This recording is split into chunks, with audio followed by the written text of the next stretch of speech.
I want to tell you about an essential vitamin you've probably never heard of.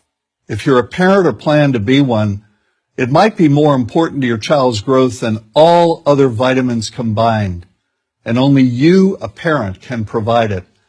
I call it vitamin N, the word no.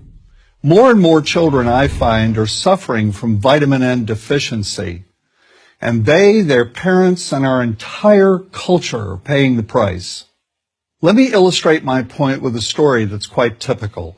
A father, I'll call him Bill, gave his son, age 5, pretty much everything the little boy asked for. Like most parents, Bill wanted more than anything for his son to be happy, but he wasn't. Instead, he was petulant, moody, and often sullen. He was also having problems getting along with other children.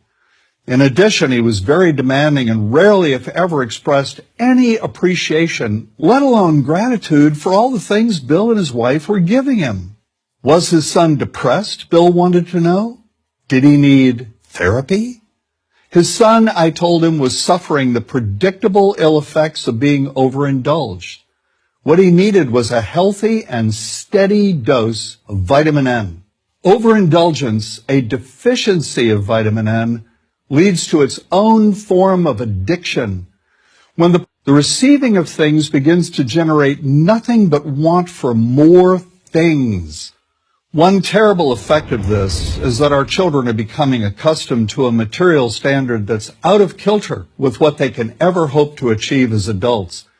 Consider also that many, if not most, children attain this level of affluence not by working, sacrificing, or doing their best, but by whining, demanding, and manipulating. So in the process of inflating their material expectations, we also teach children that something can be had for next to nothing.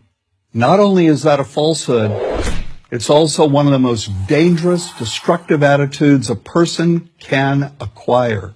This may go a long way toward explaining why the mental health of children in the 1950s, when kids got a lot less, was significantly better than the mental health of today's kids.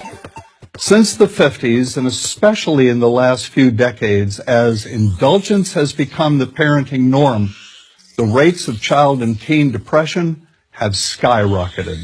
Children who grow up believing in the something-for-nothing fairy tale are likely to become emotionally stunted, self-centered adults. Then, when they themselves become parents, they're likely to overdose their children with material things. The piles of toys, plushies, and gadgets one finds scattered around most households. In that way, overindulgence, a deficiency of vitamin N, becomes an inherited disease. An addiction passed from one generation to the next. This also explains why children who get too much of what they want rarely take proper care of anything they have. Why should they? After all, experience tells them that more is always on the way. Children deserve better. They deserve to have parents attend to their needs for protection, affection, and direction. Beyond that, they deserve to hear their parents say no far more often than yes when it comes to their whimsical desires.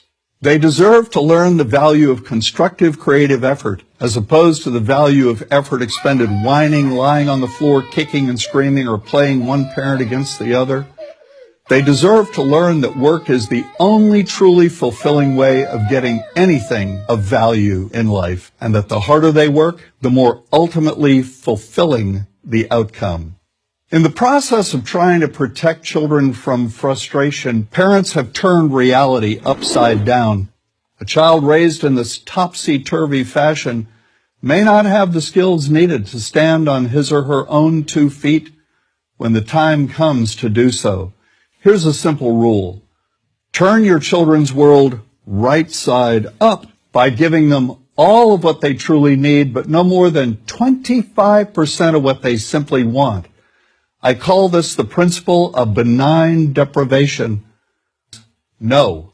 Vitamin N. Dispense it frequently. You'll be happier in the long run, and so will your child. I'm John Rosemond, author and family psychologist for Prager University.